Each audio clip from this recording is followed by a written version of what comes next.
Ekitongole ekivunaanyizibwa ku kusikiriza bamusigansimbi mu ggwanga ekya Uganda Investment Authority kyeganye ebigambo ebibadde biyitingana nga bwe kyekobana ne bamusigansimbi okuva e India ne China okubakkiriza okukola bizinensi mu bumenyi bw'amateeka.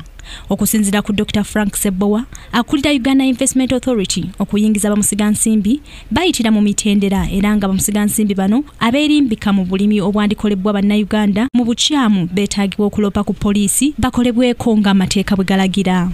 Bamba bakwasa amateeka ne bamusanga ali mu kumenya amateeka bamukwate bulungi bamutwale mu kooti awozesebwe ku musingi gwa polisi ekibonerezo kimugwanidde akifune. Kinajjukirwa nti Minisitule y'eby'obusuubuzi yafuna okwemulugunya mu basuubuzi mu mwaka gwa 2014 nga balumiriza gavumenti okwesuulirayo gwa Nagamba okuleka bamusigansimbi okwettanira emirimu emitono egyandikolebwa bannayuganda.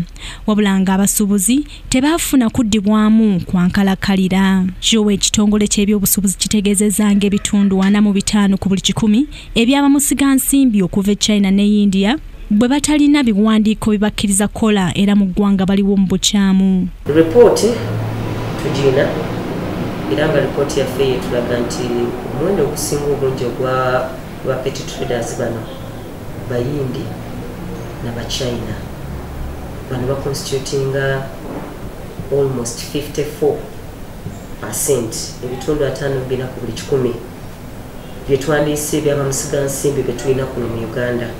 Ninga ebitundu ebyo 54 ku buli 100 ate benyigira mu bulimu obwo butono bannayuganda ate bandibadde bakola. Mu kaweefube w'okumalawo ejjoogo n'obumenyi bw'amateeka eri bamusigansimbi, Minisitule evunaanyizibwa ku makolero eby'obusuubuzi n'obwegassi eyongeddeko nga bwegenda okolaganira awamu n'ebitongole bya gavumenti ebiwa bamusigansimbi olukusa okukakalabiza emirimu gyabwe mu ggwanga okusobola okubabuulirira bakyuseemu mu nkola y'emirimu bettanira okuzimba amakolero. Aba immigration, aba Uganda Investment Authority tuddemu nate okutuula kati nga tubaga strategies etugenda okuyitamu okulaba nga tugonjoola ensonga eno.